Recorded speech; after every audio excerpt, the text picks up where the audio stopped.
Hello, everyone. Happy Monday.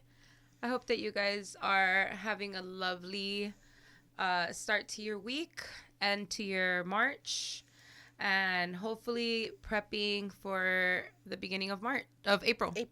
April. I was on a roll, and then my clumsy self. Anyway, you guys are listening to Las Comadres on KROJ 101.5 FM. We are here with the Voces Unidas crew, produced by Valley Views SFE Media and Voces Unidas in Pacoima. I'm Comadre Diosy. And Comadre Maria. And it's been quite the month, right? Crazy month. Lots of activities going on. But yesterday, specifically, we had a march in our community in Pacoima for Cesar Chavez remembrance. It's called the March for Justice. And it's an annual march that we have here in our community. Today is Cesar Chavez's birthday. Yes, it is. Happy birthday, Cesar Chavez. Happy birthday, Cesar Chavez. And so, yeah, how did you feel yesterday? There was a lot of comments about it being like the biggest march yet. I know that you and Mike were talking about this is your third one. Yeah. How did you feel it compared to the last two? I definitely felt like there were a lot more people. I also thought that there were more community organizations shown up at the actual park when it was over. But there were a lot of people, a lot of nonprofits, a lot of local grassroots organizations. So that was very special. It's our officially our second as Voces Unidas. We've attended previously just separately 3 years ago, and I know you've done this in the past. I've done this also in college because I minored in Chicano studies, so a big component of the curriculum was learning about Cesar Chavez and his contributions that affected not only farm workers but other people. So that was a very nice event. It was very much family friendly. It was great to see so many people out and show up for community and speak their minds on what matters to them. Yes, it was. It was definitely really nice to be in community, see so many local organizations, businesses, just community members come together. Just like walking down Van Nuys Boulevard and up Laurel Canyon. It was very nostalgic in a way. But at the same time, there was like a newness, a new feeling to everything. Like I really enjoyed how they had the mariachi alongside the route.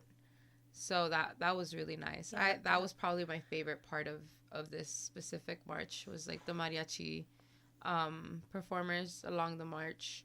Yeah, that was new. I don't recall seeing something like that in past years. Yeah, that was definitely new. But other than that, like what else is new? Like what have you been up to? Not much. We really were just preparing for the march and leading up to it. I guess really just listening to the community and like what the community needs. So I think what we've been doing with the city hall, the city council like meetings that we've been doing, showing up for several different things. Yeah. We've seen a lot of the folks that we've encountered in our travels when we've been showing up for a lot of different causes. So it was nice to see, and I was fully expecting to see a lot of people. It was really nice to see folks get together, and but I haven't had a whole lot going on. We do have Santos today as a guest. So we're going to talk to him a little bit. But I also wanted to just talk a little bit about Cesar Chavez. A lot of folks just hear the name and they think only farm workers and activists. But he has a really interesting beginning to his story. So I was hoping that we could share a little bit about that today. Yes. Since it's his birthday, I think it would be really important to just get a little bit of knowledge. Did you mention that Yuri was going to do a photo shoot with the senator at some point? I don't know if it's a photo shoot, but I know my sister's taking Yuri this weekend on a pet walk with gotcha. the senator. Yeah, it's so random. She was like, "Hey, can I borrow Yuri?" And I was like, "Yeah." She usually will take her on a walk here and there.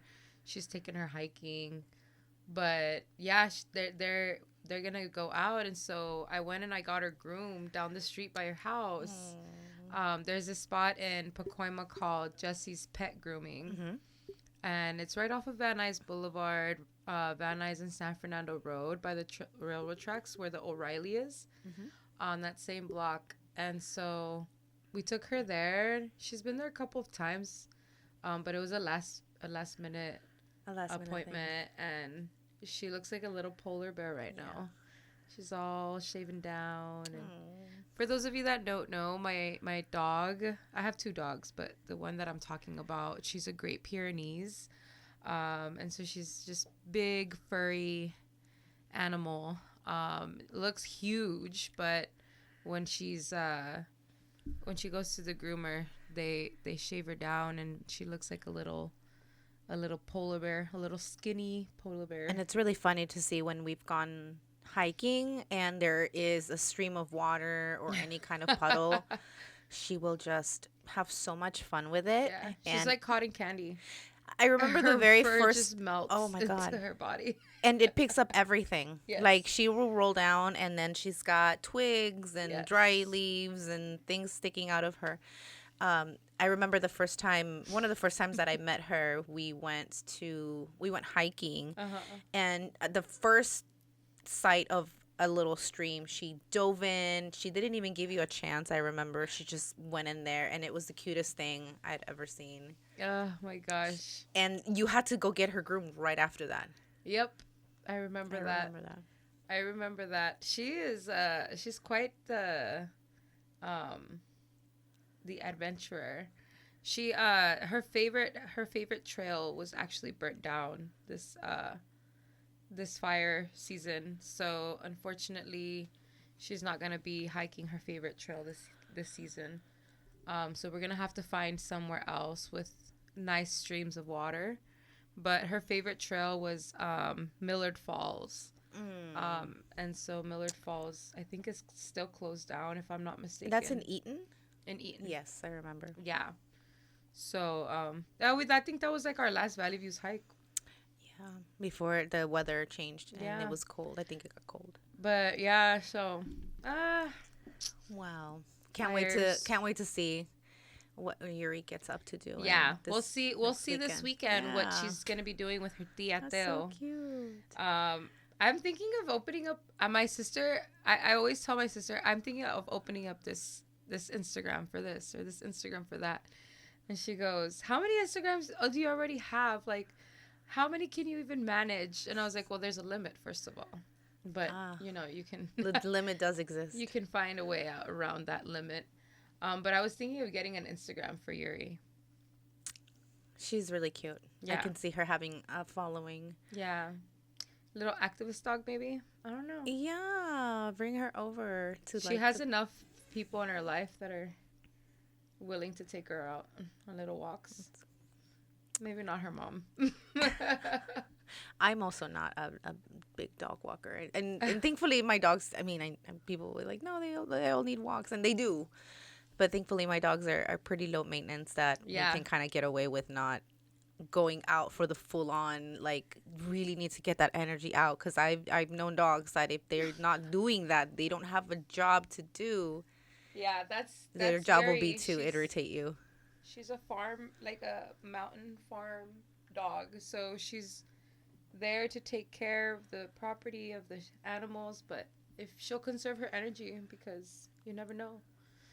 But yeah, so she's amazing. But yeah, I don't know. I don't know what she's going to be up to this weekend. All I know is that she has plans. She has plans. My dog has plans, y'all. It's so funny. But yeah, other than that, Yeah. let's talk about Cesar Chavez then. Yeah, let's talk about him. I know we only have a little bit of time before we get Santos in. And I wanted to just give a little bit of background on Cesar Chavez. This is a really, really brief, abbreviated, sort of short paragraph with as much as I can encapsulate in a couple of minutes. But this is mostly from the Cesar Chavez Foundation. And Cesar Chavez is a first generation American who was born on March 31st, 1927. And he was born near his family's homestead in Yuma, Arizona. So he was not born in California.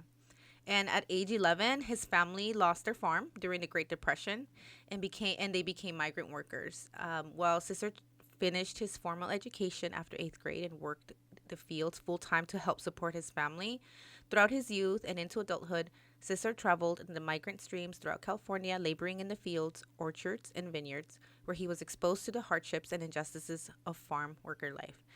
And I just want to talk about a little bit about how that moment of him losing his home changed the course of his life. And I don't know if a lot of people know what a homestead is, but this was like a little farm. Mm-hmm. They lived on the land. And the way that they lost it was not only the Great Depression, but because the Great Depression happened, a lot of people didn't have money. They didn't have money to spend. So they didn't have work and they were unable to pay taxes. The land that they owned was eventually repossessed by the state of Arizona. And apparently there was also a bad land deal that his father was involved in, and he tried his best to get his family a piece of land to raise his children and his family. But just like we feel what we face today, there's predatory lenders, there's people that lie, and if people aren't educated, they can get into these sort of situations. So this is what happened to him. He lost his family's home and they had to shift.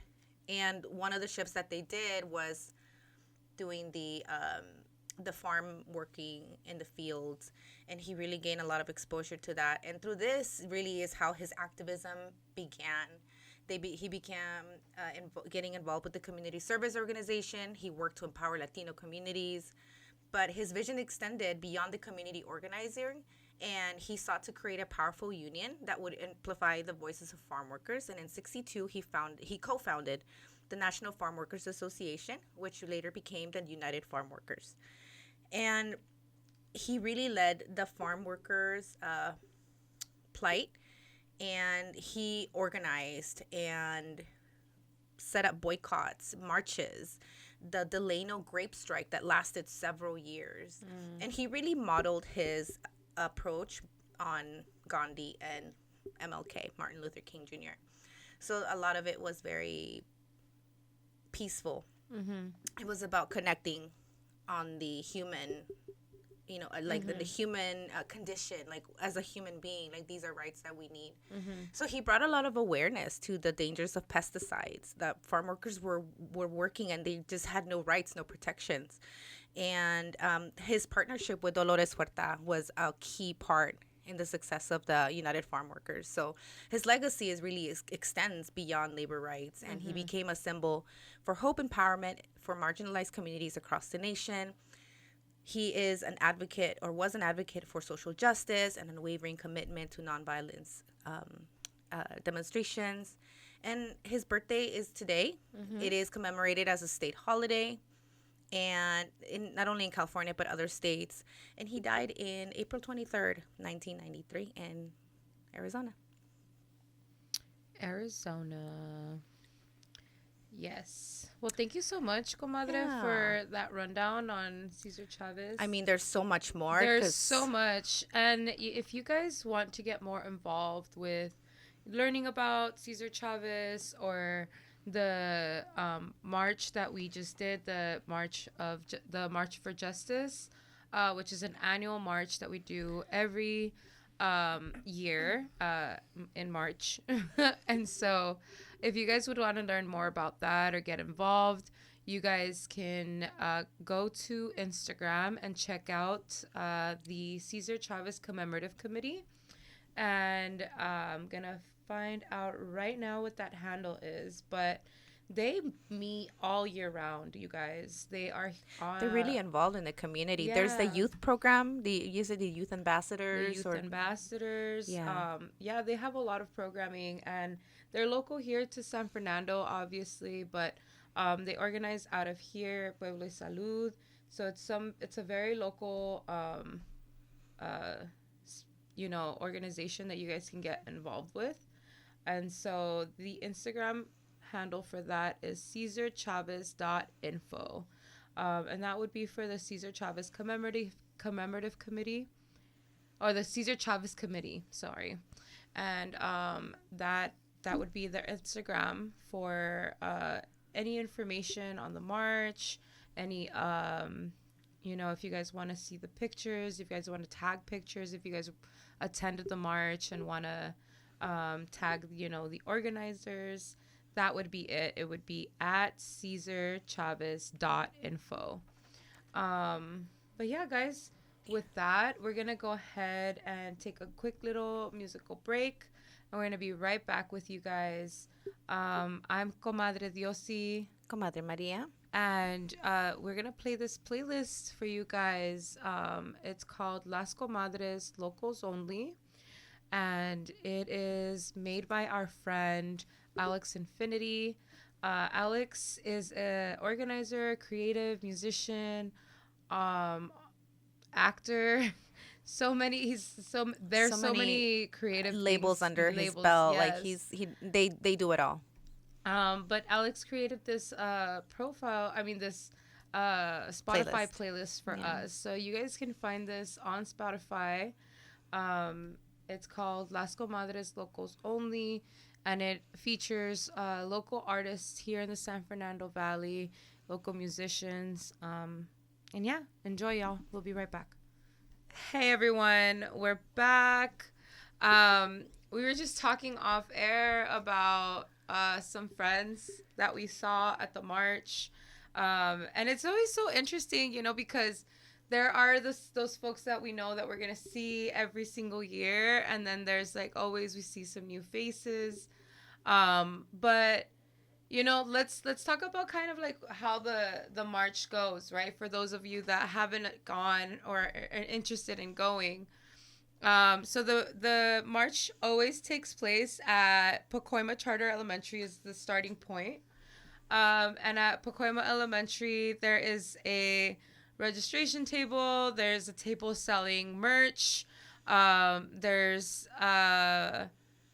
the main stage. And then this year, Valley Views had their pop-up right next to the main stage, and they were live streaming.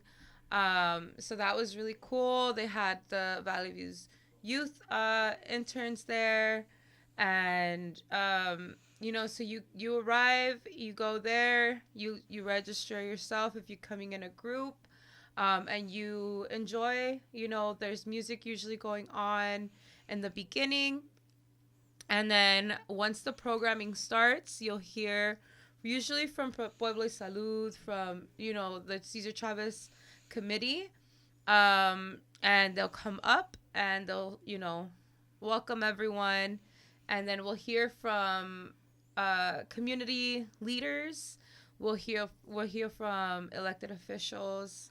It was really lovely to see the new assemblywoman Celeste Rodriguez there this year, especially after this long battle that she just went through to get to where she's at. And it was just so nice because last year she was still the mayor of San Fernando when she was talking. So this year was really, I think that was one of the big full circles for me. But yeah, so you'll hear from elected officials. And then there's performances too. There's performances, poetry. I think I heard somebody give some a poetry reading. Spoken word. Yeah, spoken word poetry. They had the little band with the acoustic guitars, and they were all singing, and they were really uplifting songs.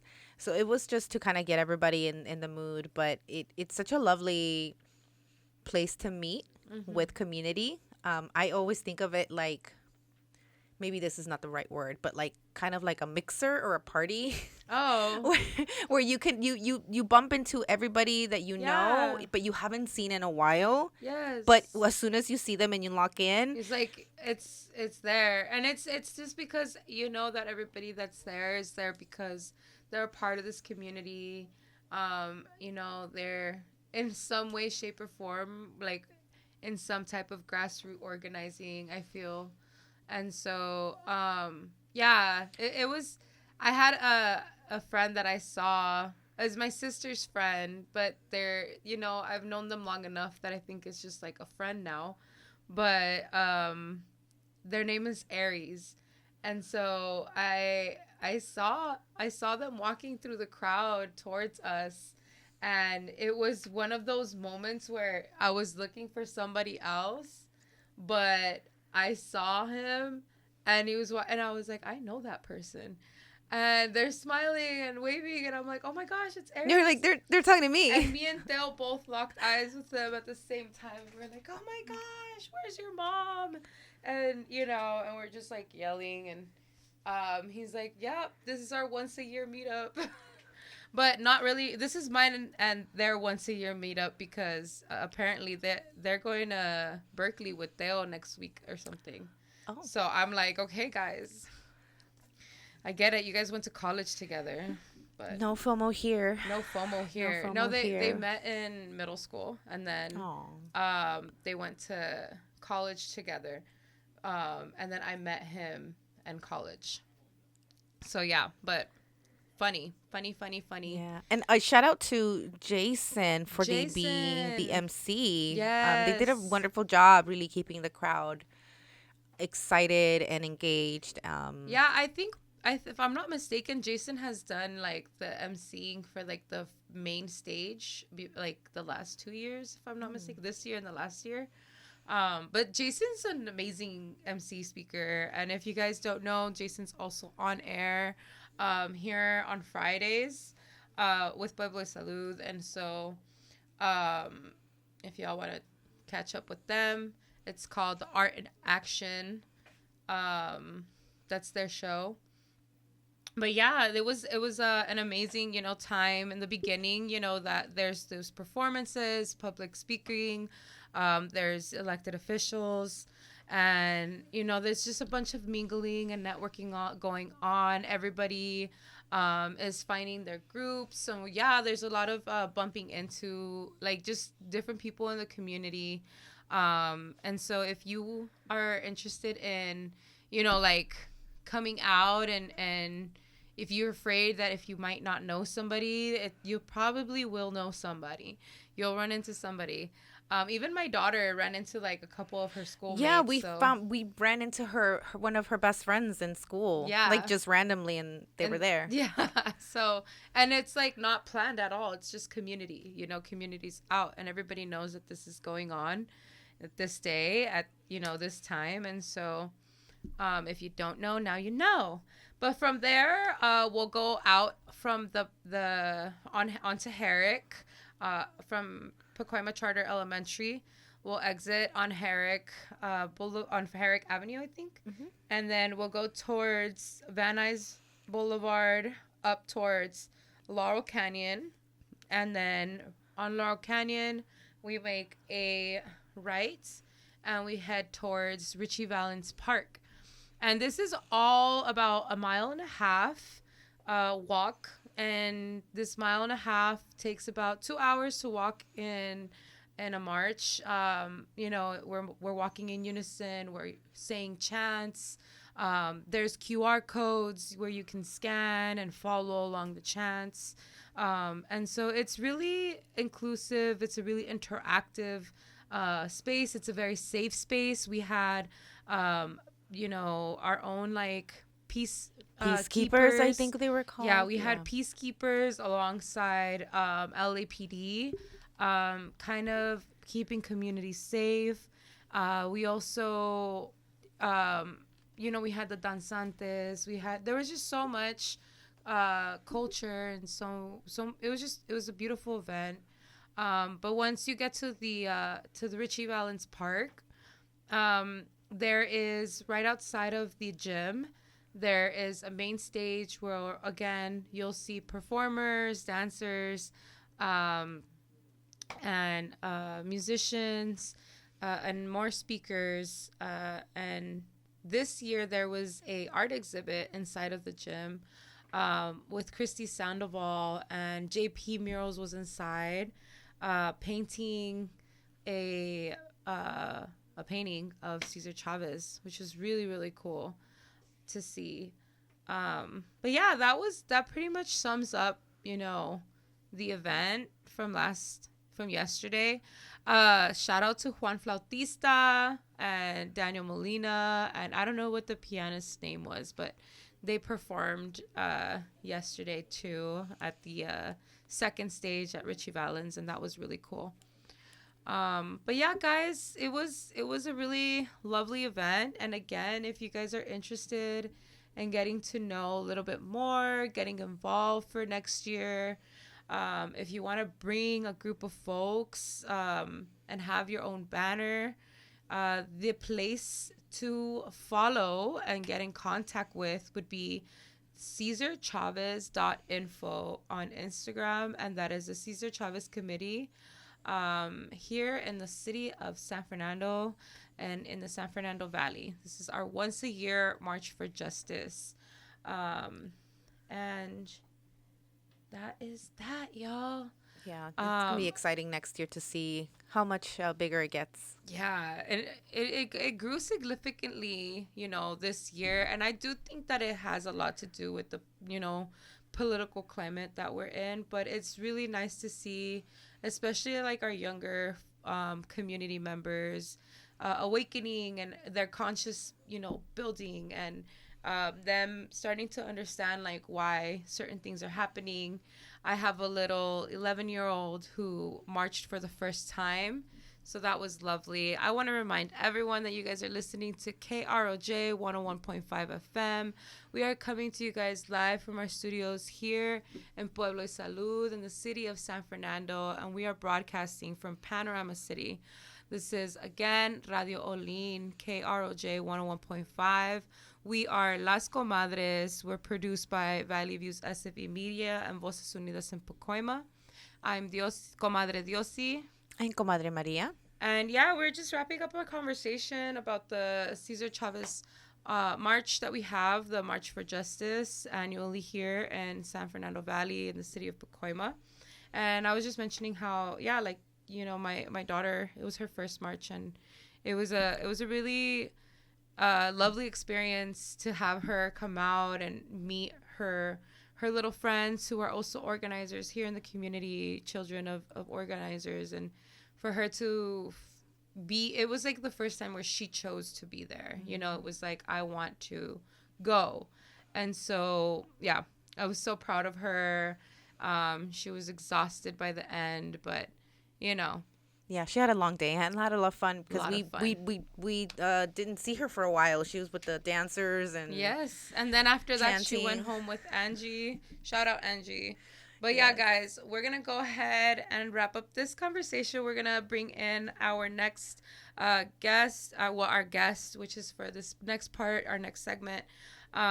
This is Las Comadres on KROJ 101.5 FM. Our guest is Santos. He's from the west side of the valley, and we're gonna get to know a little bit about what they're about. So we'll be right back. Hello, everyone. We are back on KROJ 101.5 FM, Radio Olin. This is Las Comadres. You're listening to the voice of Comadre Diosy and Comadre Maria. And yeah, guys, we had a lovely time talking about the Cesar Chavez Commemorative Committee and the March for Justice.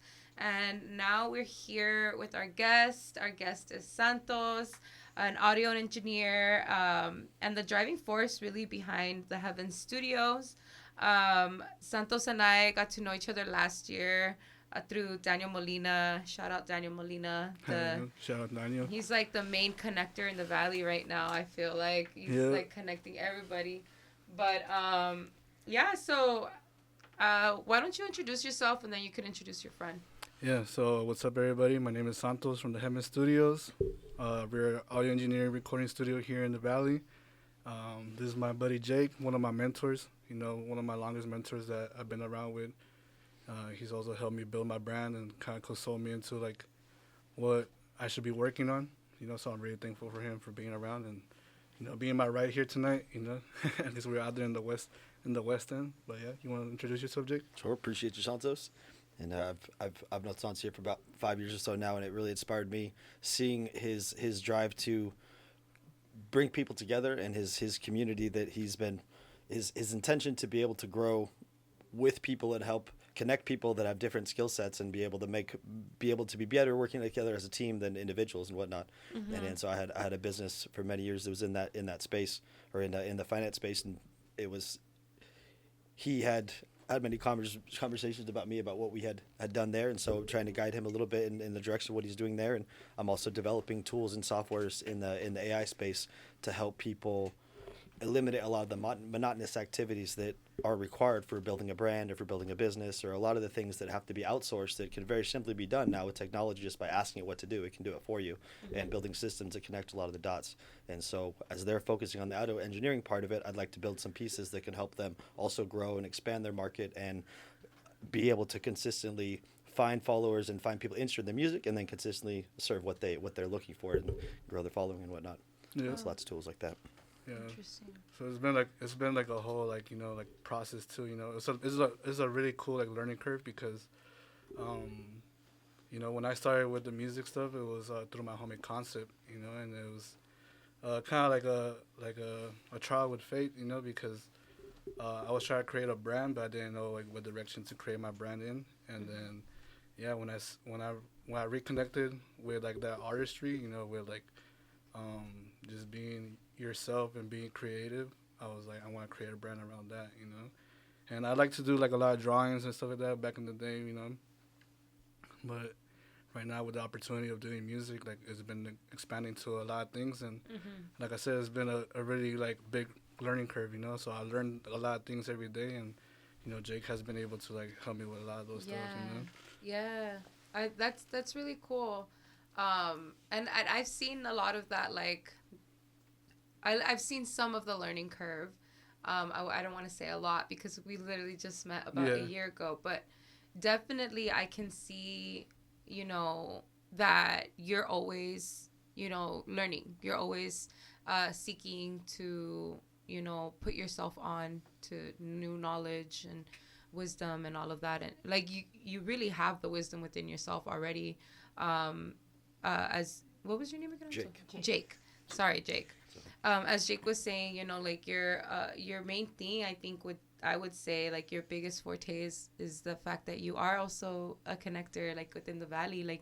You have your networking skills are just top tier. When I met you, we had a very, very in-depth conversation about life, right? And you gave me your whole life story, and it was just so inspiring to get to know that side of you. And then so I already had a perspective of you from that first initial interaction. But then when I went to your studio for the first time, and I saw the artists that you work with and the environment that you've created, it was really it was a really unique energy, and I can't say that I felt that energy in many places, and there's just such creative flow that is there's so much opportunity for creative flow there. No, I appreciate you. And so I guess I want to ask you, how did you start with that? How did you get to that mindset of I need others to make things happen, right? Because that's been one of the focal points of our conversations of you've always understood that you're not gonna get there by yourself. Yeah, exactly. No, yeah, I mean, there's a lot of like lifetime like decisions where it's been like that, where I've seen that I need to have somebody else with me like doing the task, even if it was like a little travesura with like cousins and stuff like that. Like you don't do it on your own, you know. You just like let's go both do it, both get in trouble and whatever, you know. But no, like a lot of it was because like I've seen that with my family, you know, like that's a team as it is, you know, like people like getting together to pay for rent, you know, they go out to work, they go out and like if there's like a young cousin that can take all the kids to school, and we all get in like in that same ride, you know, and stuff like that. So team has always been like with family, and then slowly like when I grew up in Mexico, like same thing. My family had like a business where they're like manufacturing a lot of like dog leashes and collars and stuff like that. And same thing, that was like teams of people, you know, that were working for my family and stuff, and you know they were able to provide for them. So like all that experiences that I had in the past have been like really like a build up on like what I'm doing like now, and a lot of it too is like through my high school like experiences too, because in high school I had like a film program called CAM in Canoga Park, and my teacher Miss Hollander, like she was really advocate about like, you know, just like getting to work in a creative way. And like I said, that creativity has always been like in my blood, you know, like creating stuff, like, you know, creating new games with my little sister, you know, or like whatever, you know. There's been like different things that I like to like you know, explore and stuff. But yeah, that's kind of been like the process, you know, just like early on experiences, and then just like seeing the repetitiveness from it, and you know, like what I could like learn from it, you know. Yeah. And it was just like getting teams together, and now I have like a pretty big team, you know. Just like I remember my buddy Jake, he has a list of like people that he contacts, you know, and it's like over like 50 people, you know, and like I'm kind of slowly building up that list where it's like every day I gotta hit up about like 30 people, you know, and just like stay in contact about like different things, you know, like even like with yourself and Daniel, you know, the team here with Voces Unidas and Las Comadres, you know, it's like there's a lot of things that we want to do, you know, and it takes like people that are around to that want to do it. Yeah, no, definitely. And you know, I love everything that you're saying, you know, and from the first conversation to right now, like it's just like your authenticity is just straight on through, you know, like it's exactly the same energy, same conversation we had. And so you know, you have the Heavens collective. Yeah. And then recently you started the Heartbeat. Community. The Heartbeat community, Yeah. which Daniel and I are a part of. And so can you talk a little bit about, because they're very different, right? Yeah. What are the differences between the two? So the Heavens Collective is composed about about like 10 to like 12 people in our group. You know, some of them come in and out to the studio every once in a while, but for the most part, it's like the homie Concept, the homie John, the homie Adidos, Robert, he goes by Riva, Misery, Melancholy, Cleo, you know, Matic, who else? Joshua and Jordan. You know, these are like all my collective, you know, artists that are in the team. You know, the homie Luna. There's a lot of people that also like are not part of the collective, but are also like representatives of the Heavens Collective. You know, and it's pretty cool because that's what the whole thing is about. Is like, when I was starting off with Concept, it was like let's make a label, let's make a collective, let's start putting out music and stuff like that. You know, it's kind of like, well, let's start bringing in the people that want to do that. You know, so you know, in the music industry, there's a lot of like people that, you know, don't want to collaborate or stuff like that. So it was pretty impressive to just see like this group of homies from high schools and homies from like from work and stuff like that putting together like an effort to like make a whole like label, you know.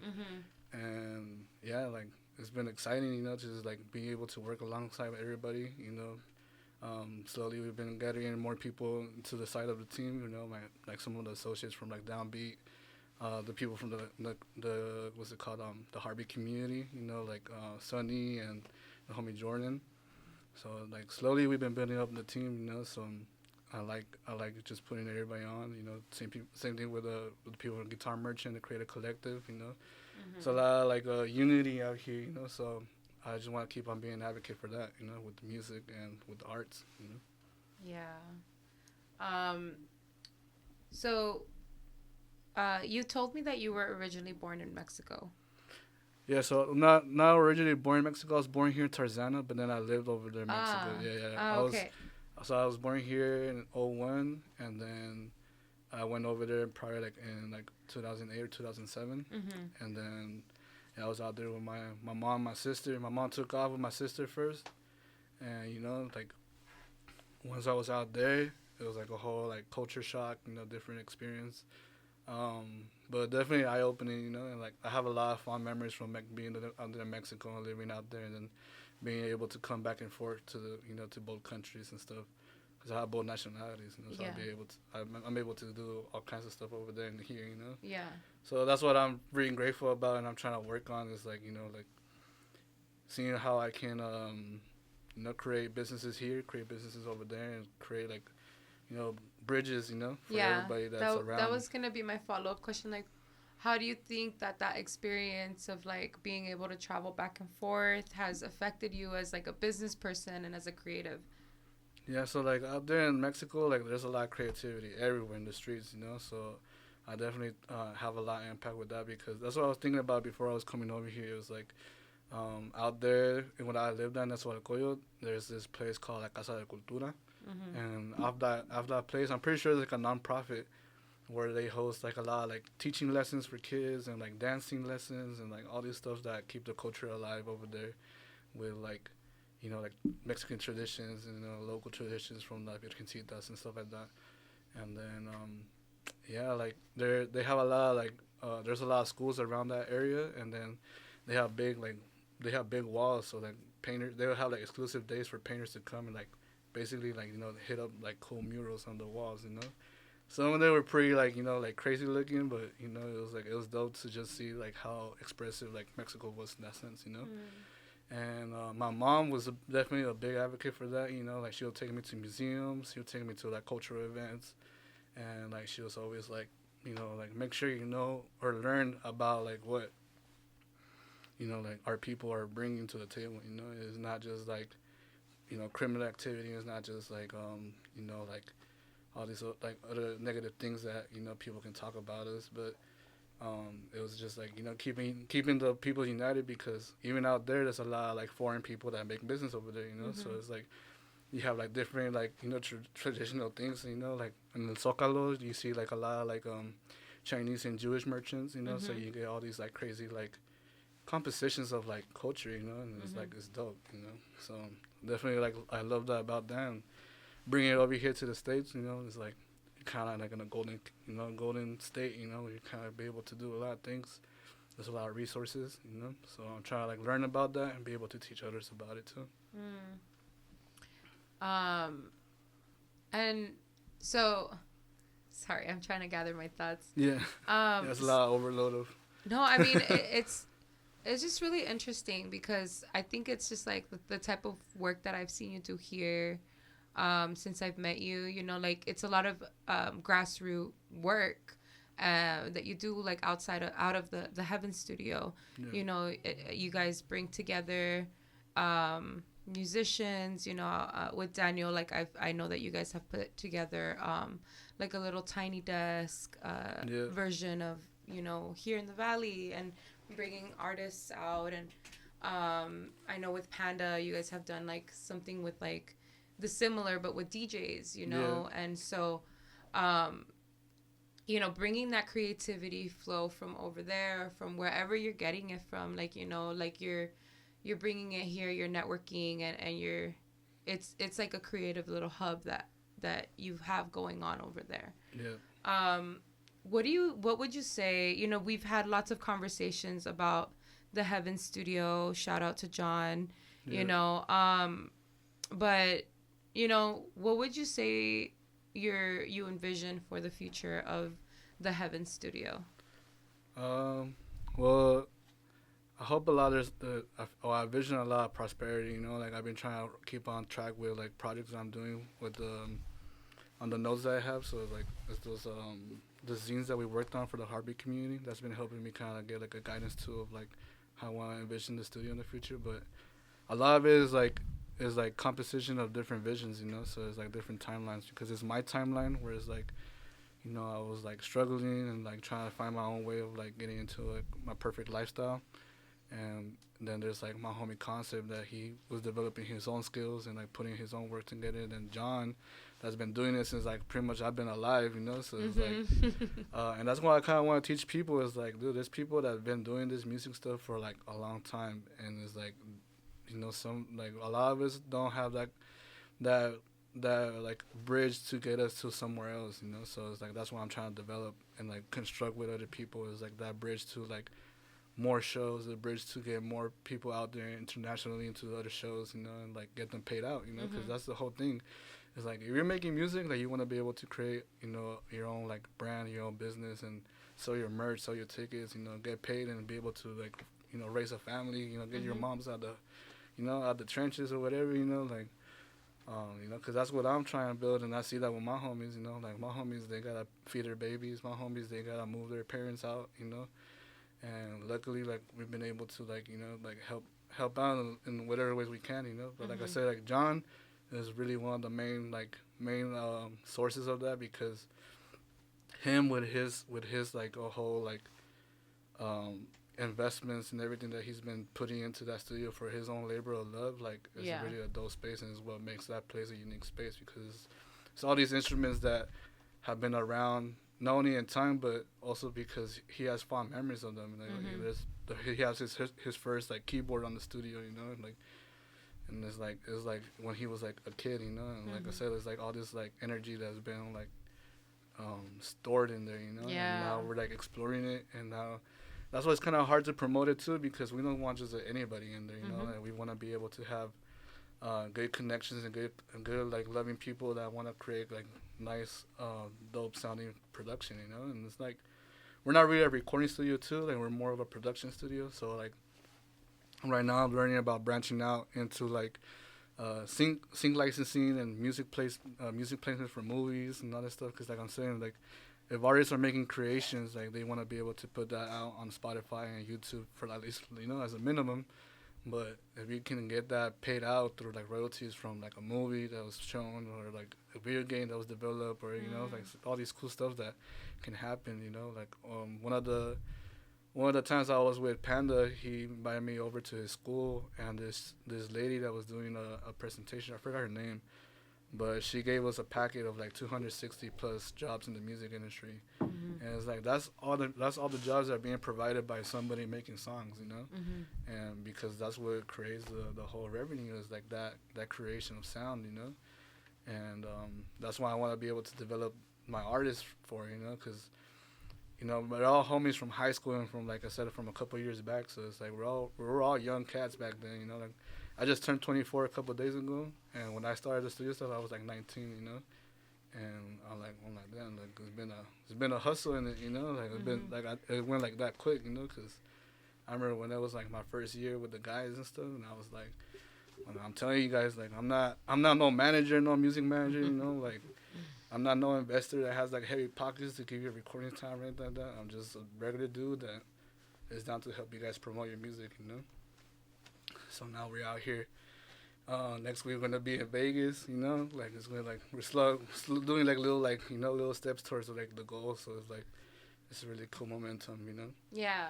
No, it is, and it's really cool to be on the other side, and you know, watching and partaking in small ways, you know, and being able to be a part of coming to the studio and be a part of that small network that is allowed to go and be there. And you know, yeah, like it makes sense, you know, that John has put such an investment into that space, you know, like you said, and that investment along with like your heart and your drive and your vision of community, I think, you know, it's what that energy is, you know. It's yeah, definitely, it's like I said, very unique.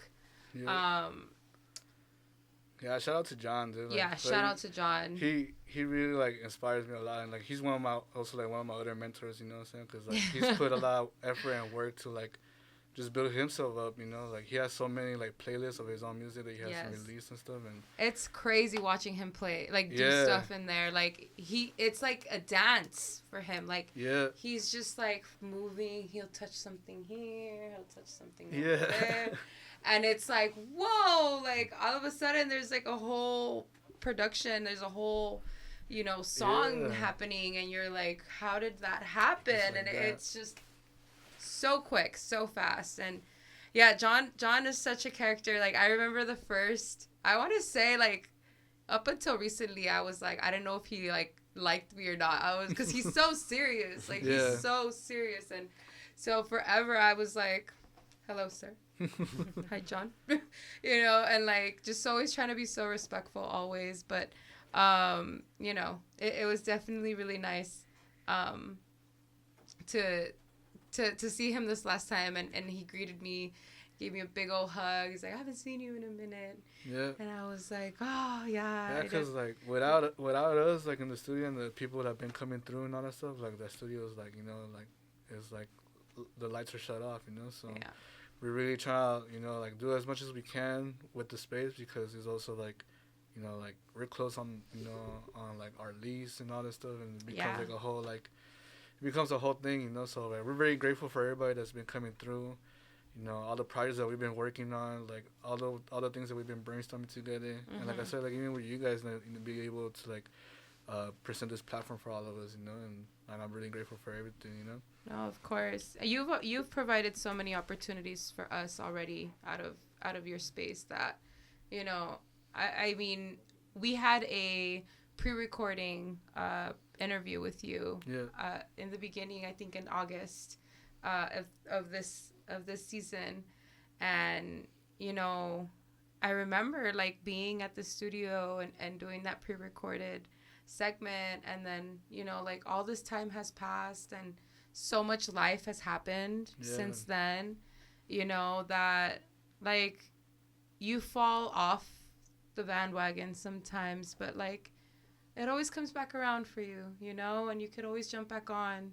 And that's what's really nice about, you know, being a part of your group, you know, being a part of the Heartbeat community, is that, like, regardless if we're doing things together or not, like, somebody's always has something going on, and we can always support that, whether it's sharing or, you know, getting involved. But like, genuinely, like, there's always somebody doing something, and, like, it's always community-based work. So yeah, it's a special thing, you know what I'm saying, to be able to work with everybody, because, like I said, like, everybody has their own life, and that's actually one of the things I was writing about in my cards, you know. It was like, I'm trying to remember right now, but it was basically that, like family, like, you know, it's like something that comes first, and then there's family that you choose, like how you put on the post today.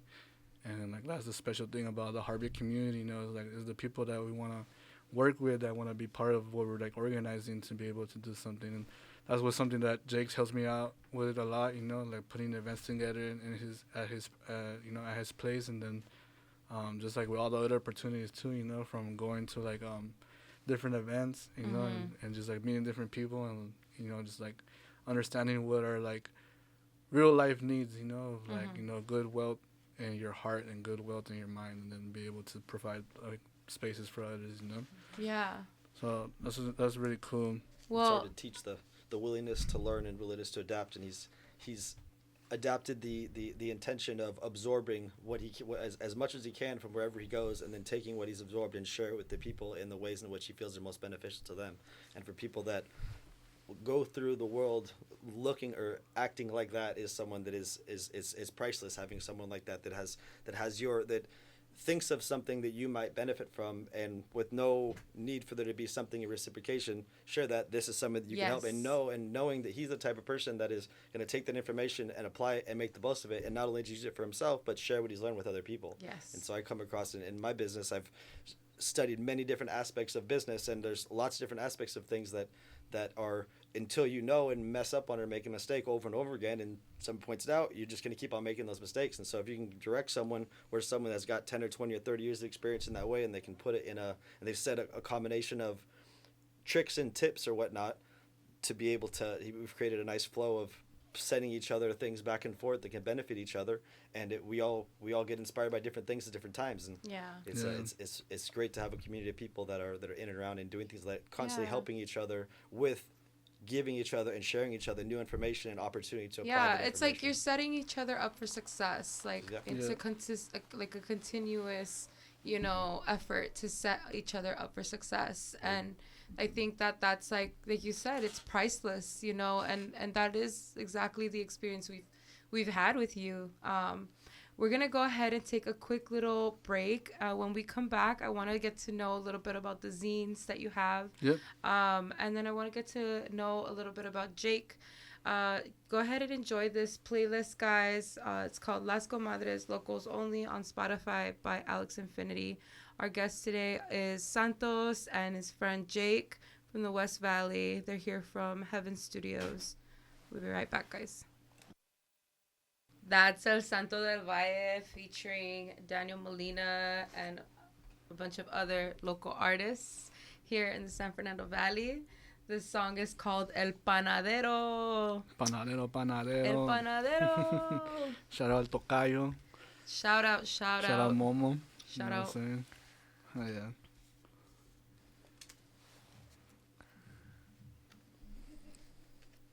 All right, y'all. Anyways, I'm a little biased right here, right now. Don't cancel me.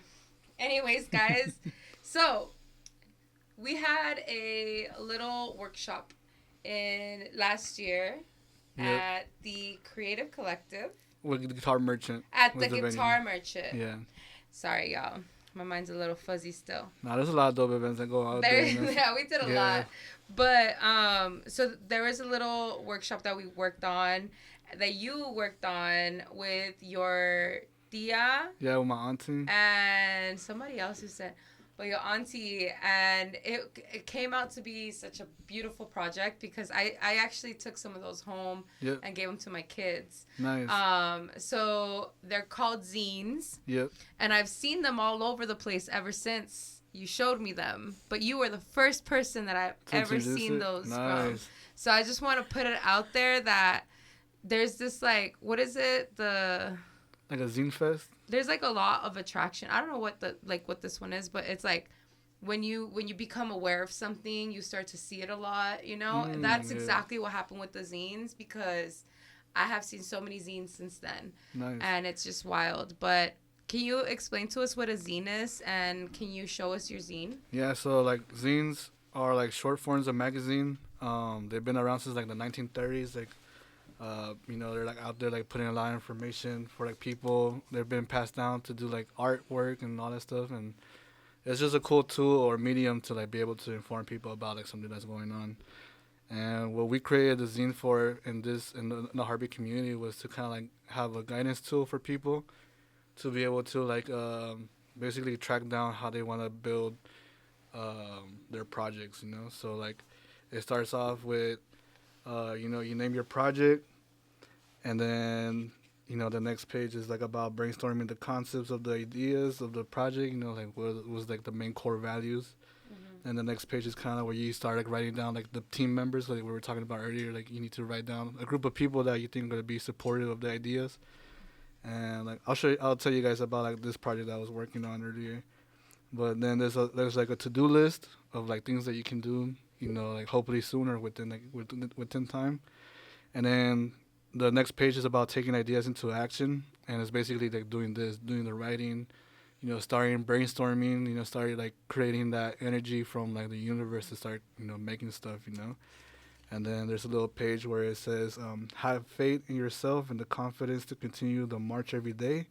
Building a lifestyle requires a lifetime, so enjoy your time living life, So that's kind of like the buildup of the whole thing is like if you're trying to put a little thought into your life, it's because you're trying to like create something positive for yourself.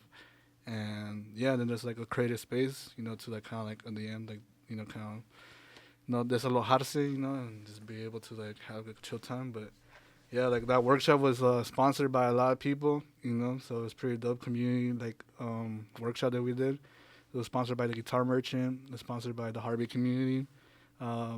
It was also Helping Hands was also part of our creative workshop, you know, and then Voces Unidas, you know, and then Saint Rose and Superior Cargo, you know, and then us with the H3av3ns Studios, the homie Momo with the production, the homie Jordan, and yeah, you know, it was a cool workshop. This PDF is like available on our website and it's free to download, so people could just download it at home and be able to print it out. You know, if you want to do that at home, you know, have like a little template, but really like it kind of in the website also has like a breakdown of what you can do on your own time. And then this project that was like brainstorming the other day is like branding for like the long run. So you start discovering or defining your who, your what, and your when, you know. And then in my creative space, you know, I do little drawings, put my 333s, you know. And then yeah, so like what I was brainstorming was like how long I'm gonna keep on doing like the studio stuff. So, you know, 5 to 10 years, like what do I want to see in 5 to 10 years, and how do I want to represent, you know, the H3av3ns Studios. And it's basically just like the roots of different families, you know, from bringing different families and cultures together and just being the modern, you know, change in like arts and music, you know, because that's kind of what's going to keep on being around, you know, from like prehistoric times. There's been like, you know, like wooden instruments, and then there's been, you know, like paintings on caves and all that stuff. So it's like this kind of like, you know, endless cycle of the same thing, you know. But yeah, so you know, for my connection of people that I list down, obviously my moms and pops. So shout out to my jefita. Shout out to my jefita in Mexico, and then, you know, shout out to my pops that he's working right now for me. You know, like being able to, well, not for me, but you know, like for the family to keep on, like, you know, like being alive, you know, because like we need that support, you know. Yeah. And then obviously my mentors Jake, my mentor John, you know, from the studio. Then a bunch of my friends, you know, like Khan, Young Bull, Diosy, Panda, you know, Daniel, you know, Maria, Mike, you know, the homie Hector, you know, all these people that are around in my community, you know.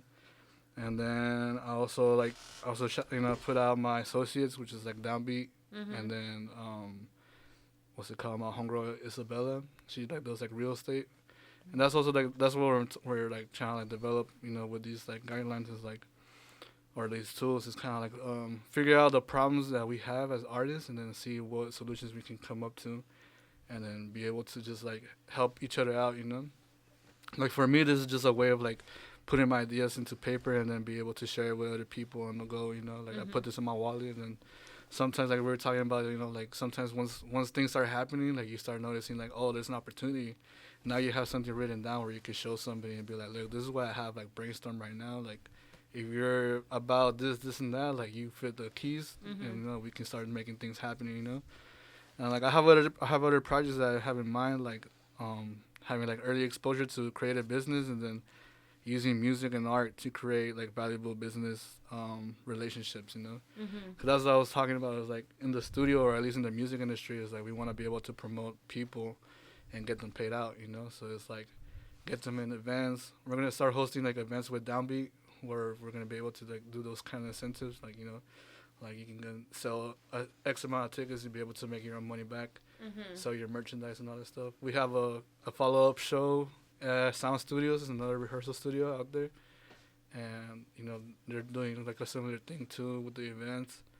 But that's kind of like the idea, is like I'm trying to network with like, you know, cannabis lounges, or like, you know, like places like that have like a steady income, and then a good, like, you know, positive vibe towards like, you know, people, adult people making music and all that stuff, because support comes from a lot of like generations, you know, from the older folks to the younger folks. And like I said, like we want to be able to like train up the youth, you know, and just inspire them to like do better for themselves. Because like if I was more, you know, more on point, like when I was younger and stuff, like I could have been like way different position right now, you know. But I think, you know, life is just like about experiences, so it's like everything that I do, I try to like learn about it and not mess up as much, you know. I mean, I don't know what your mentor here has to say, but yeah, you're 24, you know, you were talking about how you became the manager for your friends at 19.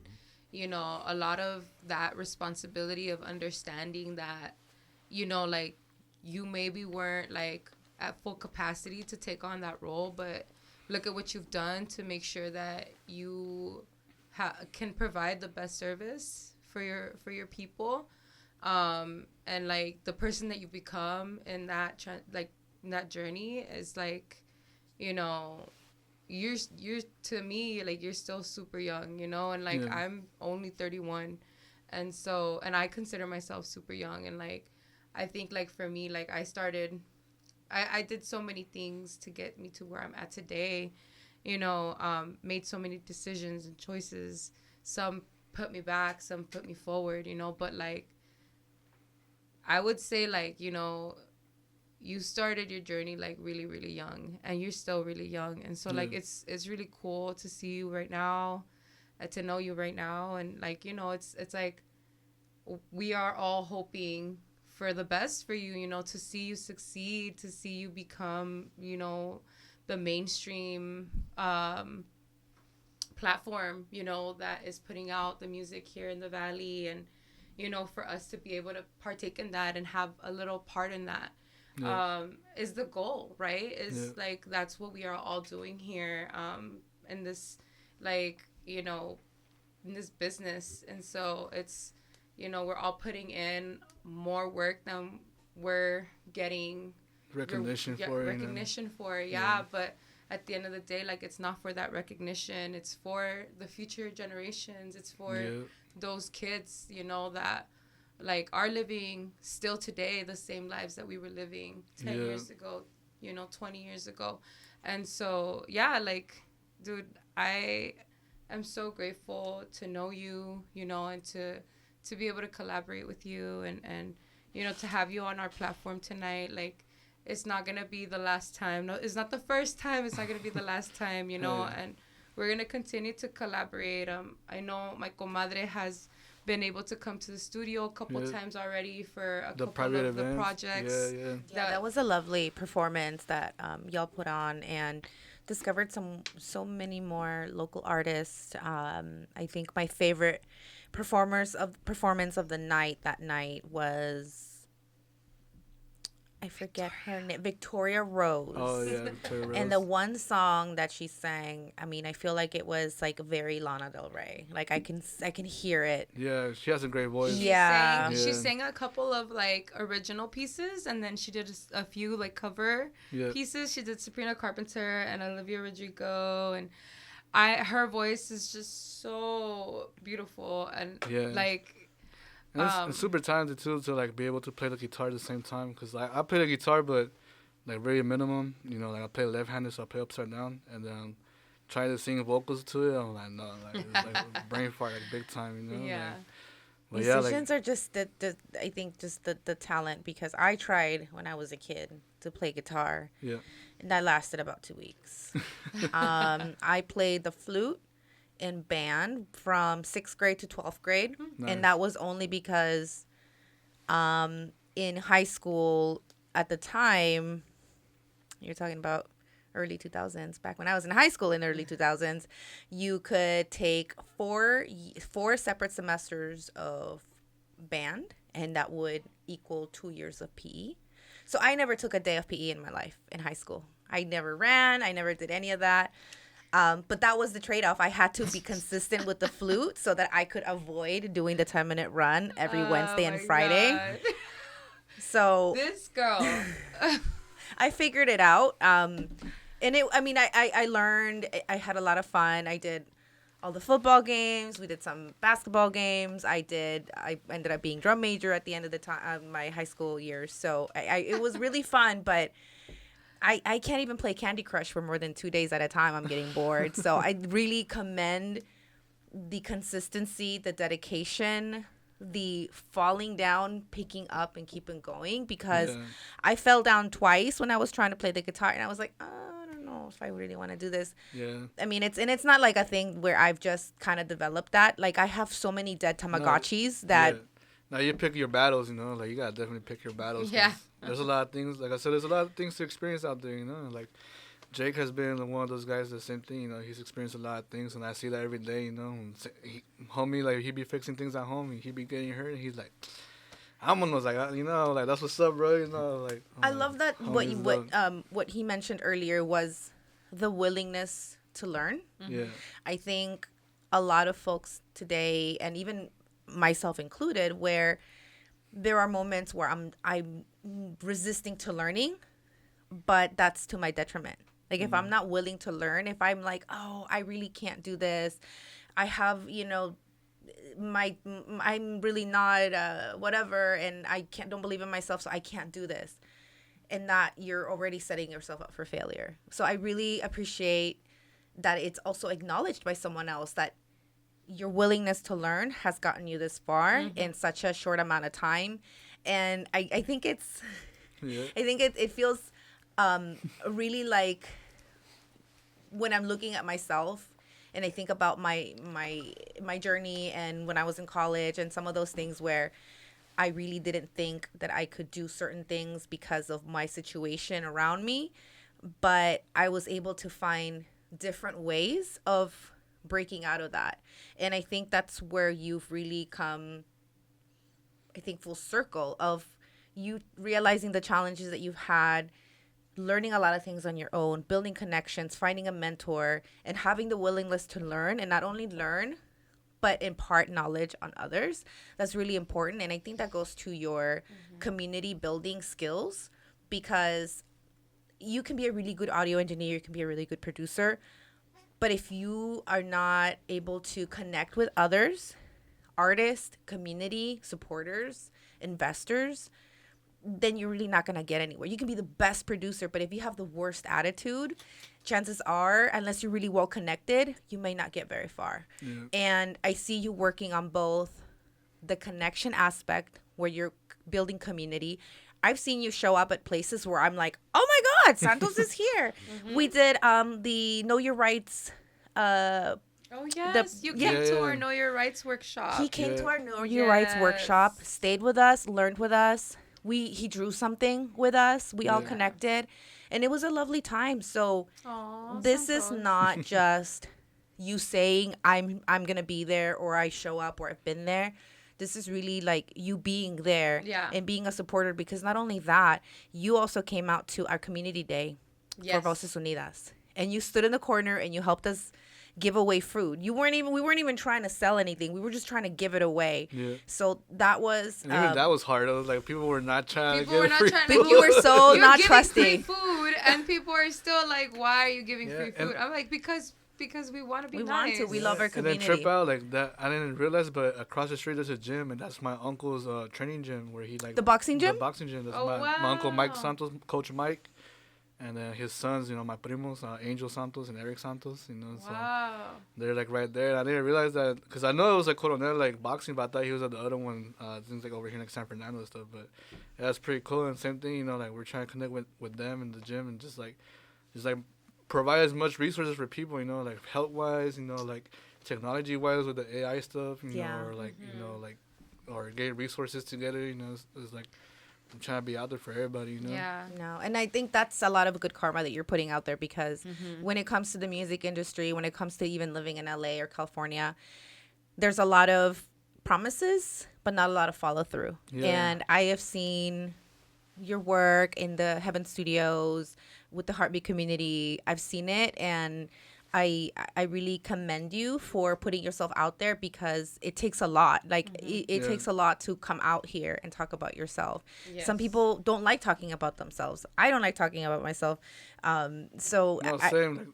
That's why like that's kind of been like a little bit of a project too. Is like trying to come out on camera and like getting on recordings too. Because I mean, the whole time that I've been in the studio, I've been like behind the scenes, a little bit white glove, like it's about the artist, and that's kind of been the whole push. But like I said, I went to a workshop recently with Jake, and one of the mentors there, he was like, well, in order for you to be a good leader, you gotta be one that has done the battle, and like if you want anybody to follow a good leader, you just gotta be out there, So I hope that from my people that are listening to me, from my from my collective, it's just like I hope that they see me, try to push it out for all of us, and then.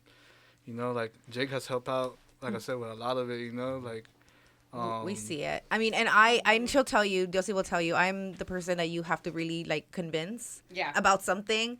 Yeah. I don't just take everything at face value, and I think that's part of my trauma that I'm working on. But when when we met, and when I met you, when we started to kind of cross paths, the genuine like the genuineness. I feel it from Yes. you. And Thank you. I'm trying to lean into that because that's not always my first reaction when I meet new people. Yeah. I'm like very, very guarded.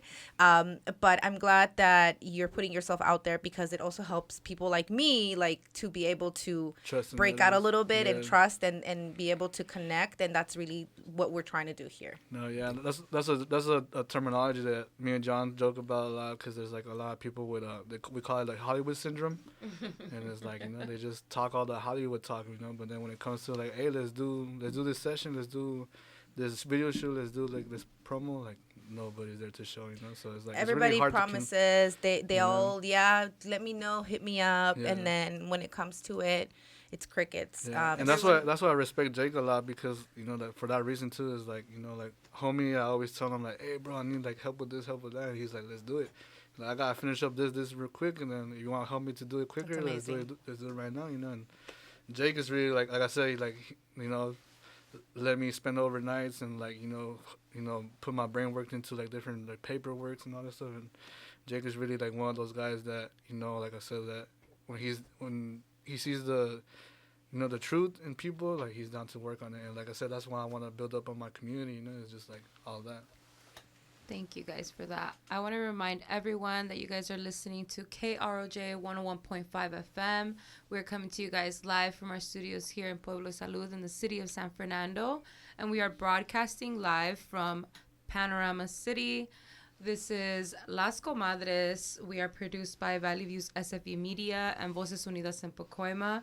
I'm Comadre Diosy. And Comadre Maria. And we're here with compadre Santos and Jake. Yep. Our compa Santos was just giving compa Jake his flowers and just telling compa Jake how much of a great mentor he is to 143, him. brother. 143. Yeah, I mean, That's amazing. It's so beautiful yeah. to see like that also, like especially in our community, like there's unfortunately like amongst men, like I don't want to bash any men here, but like it is hard to come by like a good male role model, a good male mentor. Yeah. And like it's beautiful to see like that intergenerational bond and friendship, and we have that here. Like Mike, he's like the bestie for the restie, like I love Mike, and Mike, he's my brother, and like that's something that I cherish so much because like Mike is old enough to be my father, like probably, and that's the thing, like sometimes we need that. Like yesterday we were at the march and I let my daughter go ahead with my friend, and because she had her daughter with her and my daughter wanted to be with her, and I gave her permission, but here's Uncle Mike, and he's like, where's the Yamilet? I don't see her. Where is she at? Like, and he's like getting in my face about it, and I'm like, oh, I let her go. And he's like, well, you didn't tell me. I'm so sorry. Yeah, he's like, but he was serious. He's like, we're watching out for her, like, and it's like, it's so beautiful. It's so beautiful to have those relationships in the community, and like that's actually a big part of our show here with Las Comadres, is that bridging that intergenerational gap and making sure that we are learning from our elders. So my comadre and we're in our 30s, and we're seeing ourselves step into those roles where the younger folks are coming to us and they're kind of like asking questions, and we're kind of looking to like our elders, like who do we ask, right? Like our parents didn't go through this, and we're still figuring out how to go through this. And so how do we find those people in the community that can help us and can guide us so that we can then go guide the younger generation? Yep. And so Jake, we're wrapping up the show, but I want to give you the opportunity just to like give a couple of words of wisdom of like letting our community know a little bit about like, let's tie it into like the work that you do. Maybe like there's so much fear around AI right now. And I would say like most young people are the folks that are pushing AI. And, like it's really cool to see someone your age, like going in and making sure that they're like a part of that momentum and doing their due diligence. And so can you give like some maybe words of encouragement for folks that are afraid of using AI, or that may be like, timid? Sure. I mean, really, the idea of really what AI was intended to be able to do was to do something that is monotonous, that somebody either can't do or doesn't want to do, but has to do because someone else either needs them to do that or because they need the paycheck and are willing to do it to take that return. And so if you look at it from that perspective, the only things or not the only things, but the majority of things that will be replaced with AI are the things that require monotonous things that get done over and over again that, again, nobody really wants to do. And so when you can put those bits and pieces together in a way that actually serves the person that's using it, where it can be very, very powerful. And we had this conversation a little bit earlier when we were on the break that it is the leveling of the playing field. AI does not care how old you are. They don't care what gender you are. They don't care what religion you are. They don't care what country you're from. They don't even care what language that you speak. It has they the don't ability care to if you're translate neurodivergent or not. It doesn't care. All it knows is, do you know how to communicate with it so it can respond to do for you what you're asking of it. Mm-hmm. And so the language of the future is the language of how to direct something that has virtually unlimited knowledge. That if you're not specific at what you're asking it to do, it's going to give you back a variety of things. And most people have just been using AI so far to ask it questions and give it information back. And so my business, the Dream Business AI, is about helping transition businesses onto just using AI for information and actually having it put in place processes and systems that do replace monotonous work. Mm-hmm. And so in a lot of ways, there is a lot of jobs that can be replaced. It's happening whether we like it or not. Millions and millions of jobs are going to be replaced because an AI can do that job better in a lot of cases. It doesn't sleep, it doesn't ask questions, or it doesn't take vacations. And so it also doesn't get upset with people, doesn't get frustrated, also doesn't really make mistakes, and it can be trained for different mediums and models. And so the example of 70, 80 years ago when the tractors were coming into production for farmers, this was a big thing that the farmers were petitioning against having a tractor, because one tractor could come in and do the work of thousands and thousands of men. And so they petitioned against the ability to use tractors, as if that was slowing down the movement forward of production of human beings, because they couldn't do a task that was once only capable of a human being. But now we've advanced in technology where now a human being doesn't have to do the work of a tractor. If one thing can be built and it can do the work of thousands of people, just because it replaces those 1,000 people doesn't make it bad. And so we're in a situation right now where the millions and millions of people that are put out of work for tractors, they weren't kind of just pushed aside. They were forced to be able to adapt to new ways of being able to use their environment. We're in a situation right now where virtually every single human being that has their job replaced by AI, which would have been a tractor, what if we could give them a tractor that they can now use, and they can now use and plow other people's fields? Instead of them being the person that was sitting there shoveling all day long, they can now sit in an air-conditioned tractor where somebody tells them what to do, and instead of making $10 or $20 an hour, now maybe because the amount of value that they're producing, they're not just working in the tractor, they own that tractor. And so when that tractor is able to mine the field that thousands of men could do, they can get the commission on that job if you've set up AI that can do the work of thousands of men.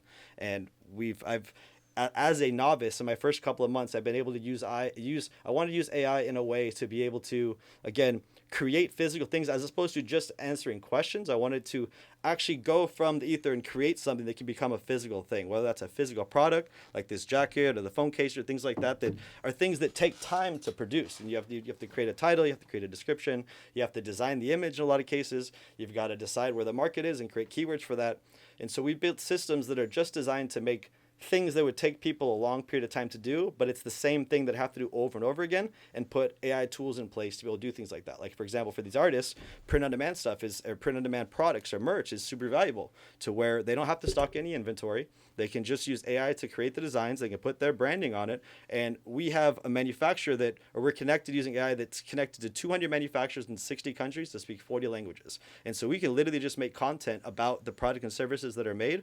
And if somebody sees it anywhere in the world, they click on the button and order it, and that literally charges our credit card and then sends the people in that manufacturing plant make that product, package that product, put the DJ's name on it or put the artist's name on it with a barcode or a website to be able to get to their link tree or to their website that has things about their shows or other merch that's for sale or other things like that, or their past events, or just a way of building what would take a team of people to do, we can do for almost nothing, and build systems in place that can create things that what their audience wants without having to stock inventory or have a team to do it. And it costs $2 per sale for them to route the order to the nearest manufacturer on planet Earth, package it, put it in the box, send it to them with their web address to buy more, but the manufacturing company's phone number to make any changes if there was a mistake. So there's virtually no customer service, and there's no inventory requirements, there's no housing requirements, and there's people making millions of dollars a year from products that don't even exist. And so now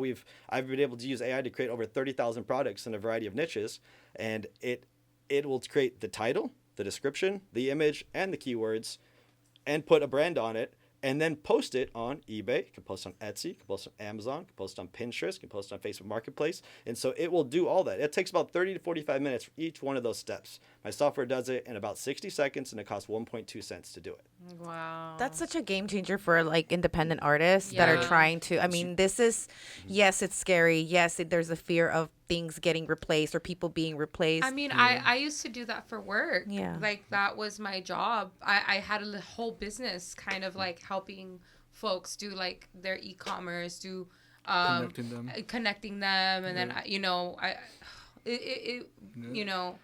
it's so crazy. This almost reminds me of like the Industrial Revolution when like Gold rush. these specific tasks were historically only by certain people. Like Yeah. women were sewing, children were sewing the buttons, and and once the laws started to change and the technology started to change, these people were, yes, they had to shift to find a different source of income or a different way of life, but in the end it did help a lot Yeah. in the industry for appliances, clothing, Yeah, things like that make factory work things that change. make our lives easier. Yeah. So I Yep. appreciate that this is something that can be used by independent artists. Like if I wanted to, now that I know you exist, I can think of something where I'm like, well, we can make money. Like that could be a source of revenue for our organization, where we want to be able to continue to do this work and uplift community, but we also are need funding, and we looking need for funding and and products. And you can be self-funded So by we creating can- a business that doesn't require an investment in capital. You're just a small investment in systems, and then those systems continue to run the business. And orders come in, you're just charged for that order. That, let's say a shirt is $7 to make it, plus another $5 to ship it, and you're selling it for $25. They charge you the $11, and at midnight the $25 cleared, and you've made money. Yeah. It's not even shipped out to the customer's house till yesterday. Yeah. Yeah. Especially for like artists, You you know, can like just make money. You can just print money by creating like- content. Yeah. if you're like putting out music or like you're putting out artwork or stuff like that, you're a brand, and that's kind of like what we want to teach is like everybody has a way of making themselves a brand, and then with AI it just makes that It's like a project slingshot. yeah, you Yeah. just have momentum and going, Yeah. We're taking Well- it one step forward as well as opposed to just the product creation. I mean, the product creation is fun to create things that don't exist, but then you still have something that needs to be marketed and still needs to be sold. And so the task at hand right now is to take a physical product and service and put a system in place where someone that's looking for it can find it and now purchase it without necessarily a whole lot of moving pieces from a human being. And so that's if we can actually create like an income generating machine based on combining a bunch of systems, and that's really where we're at right now is be able to, again, not just have people use AI to ask you questions, but to actually have it do tasks and connecting it to be able to give an example of, let's say someone can write as an artist, they can have a piece of video, and at the end of the video says comment studio or something like that after the fact. And now in order to be able to get more information on the things to be able to best prepare for your studio time. And now that thing gets triggered to them, and it was just a simple call to action. But since that person has basically raised their hand and said, I'm interested in learning more about what you're doing, we could just take over and have a person that's being there communicating with that person, Or we can have AI that asks them a combination of questions. It says, okay, you're interested in you're interested in getting studio time. Have you ever worked in a studio before? Have you ever done stuff at the home before? Or are you brand new? Like, it's asking these different questions. And based on that question, we can build what the same questions a human being would be asking at that point, that then would have the ability of responding differently to that question. Up until now, we've only had the ability of putting pre-built responses. And so we'd have to predict what we believe someone will say before it, and that's all we have. And so now we have the ability of combining that with ChatGPT. And so you're creating a systematic approach or systematic questions that when the person responds, ChatGPT can make a real-life human relationship with the person and actually help them get what they want, whether it's an upsell, a downsell, or booking an appointment or a studio time in real life. And so there's Thank an you. product. Yeah, wow. I can tell that you're so passionate about all of this. And you know, there's a lot more to like dive into with all of this. Definitely. As like we're wrapping up now, so if people do want to learn more, where can they find you? I'm on majority of the social platforms. The website is thedreambusiness.ai or thedreambusiness.ai is a platform that has lots of the tools that will be available for creators, whether it's creating again a social media video based on a website or based on another account, or whether it be doing some research for what would be the best keywords to be able to use in a post or that kind of stuff. We have tools that can research in real time what's actually working in the real world, and then spitting out that information. You just hit go, and it now does that. Instead of you being the whole research team or hiring a team of researchers, we have tools that are trained to do specific tasks that we can unload for $99 a month or $200 a month at different services that, if they even make one more sale as a result of it, it pays for itself many times over, or even gain an extra couple of thousand followers or something. But the ability is there's lots of tools that one or two or three tools together can move the needle a little bit. But when you really have them all interacting together, you're removing the inconsistency of the human element, but also having the warm touch of someone that actually cares, by being able to not have a canned response, by actually having AI be able to play that role that's trained to be a nice customer service rep to help this customer get what they want, not close them on a product. Actually ask them to get And you to know. said it was the dreambusiness.ai. AI. Okay. Wonderful. Thank you. The dreambusiness.ai. Yeah. And we'll put that also on our website, like on the H3av3ns Studios. Okay. So like. Yeah, and then we can also make a little post and link it on our socials. Hell yeah. Santos, go ahead and give your socials. Let people know where to reach you. Yeah, so I manage the H3av3ns Studios. That's H3 _ Studios. I gotta work on a different like studio name, because even for the email it's like long. And then I'm satonics.hz for my personal production beats. But yeah, you know, that's kind of where we're at right now. Awesome, and you can always find him in our in the Voces Unidas Instagram. I believe we follow him. Yes, you guys can always find them on our Instagram. They're tagged on our post for tonight. We'll go ahead and add Jake's info on our caption from tonight, just so that you guys can follow them if you guys are wanting to learn more. But that's it for tonight, guys. That was our last show for March.